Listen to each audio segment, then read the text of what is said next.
Hello friends, welcome back to Seshuka cooking. இன்றைக்கி நாம் நேந்திரம் பழம் வச்சு கொழுக்கட்டை செய்ய போகிறோம். இதுக்கு நாம் முதல்ல நேந்திரம் பழத்தை கட் பண்ணி இந்த மாதிரி இட்லி பாத்திரத்தில் வச்சு வேக வச்சு எடுத்துக்கலாம்.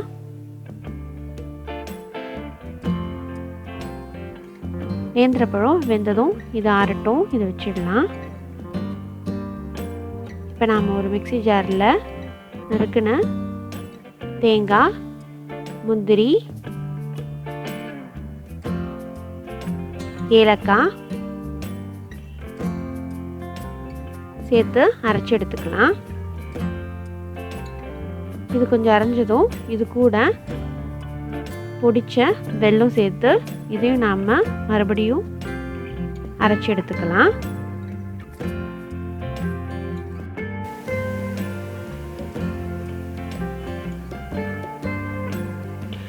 நம்ம வாழைப்பழத்தை தோல் எடுத்து இதையும் ஒரு ஜாரில் மாற்றி நம்ம ஃபைன் பேஸ்ட்டாக அரைச்சி எடுத்துக்கலாம்.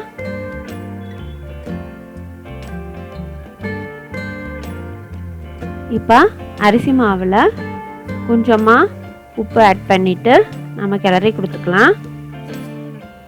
இதோட நாம் அரைச்சி வச்சுருக்க வாழைப்பழ பேஸ்ட்டையும் சேர்த்து நல்லா கிளறி கொடுத்துக்கலாம். ஒன்றோடு ஒன்று நல்லா சேர்ந்து வர மாதிரி நல்லா கிளறி கொடுத்துக்கலாம். கொஞ்சமாக கிளறி கொடுத்துட்டு அதுக்கப்புறம் கொஞ்சமாக சுடு தண்ணி ஊற்றி பிசைஞ்சு எடுத்துக்கலாம். நீங்கள் இதை கொஞ்சம் கொஞ்சமாக தான் ஆட் பண்ணணும். நம்ம எதை கொஞ்சம் ஜாஸ்தியாக ஆட் பண்ணாலும் உங்களுக்கு மாவு நல்லா உருட்டுறதுக்கு வராது. அதனால் கொஞ்சம் கொஞ்சமாக பார்த்து ஆட் பண்ணிக்கோங்க.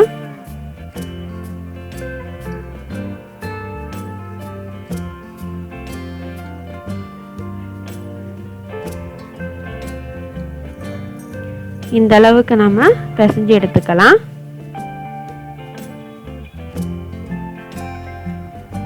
இப்போ ஒரு கடாயில் கொஞ்சமாக தேங்காய் எண்ணெய் விட்டு பொடியாக நறுக்குன நேந்திரம் பழத்தை சேர்த்துக்கலாம்.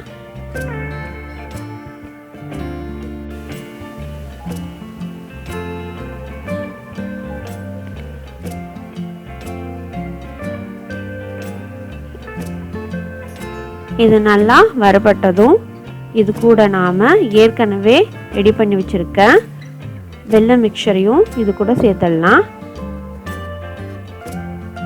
எல்லாத்தையும் சேர்த்து நல்லா கலந்து கொடுத்துக்கலாம். இப்போ நாம் கொழுக்கட்டைக்குள்ளே வைக்கிற பூரணம் ரெடி ஆயிடுச்சு.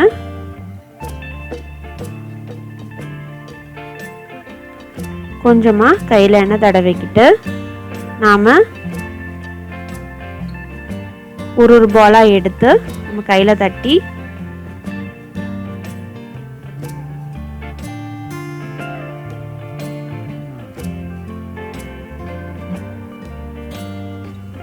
நல்லா ஸ்ப்ரெட் பண்ணி எடுத்துக்கலாம்.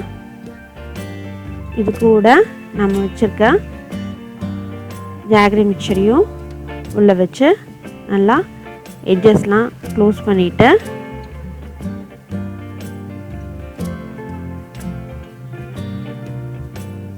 எடுத்து வச்சுக்கலாம். இதே மாதிரி நாம் எல்லா மாவுலையும் பண்ணிடலாம். இதை நாம் இட்லி பாத்திரத்தில் வச்சு 15லேருந்து 20 நிமிஷம் நல்லா வேக வச்சு எடுத்துக்கலாம். இது சாப்பிட்றதுக்கு ரொம்பவே நல்லாயிருக்கும். உள்ளே மட்டும் நமக்கு ஸ்டஃபிங்கில் இல்லாமல் மேலே இருக்க மாவுலையும் நாம் வாழைப்பழம் சேர்த்துருக்கிறதால இது ரொம்ப டேஸ்ட்டாக இருக்கும். நீங்களும் ட்ரை பண்ணி பார்த்துட்டு எப்படி இருக்குன்னு சொல்லுங்கள். தேங்க்யூ.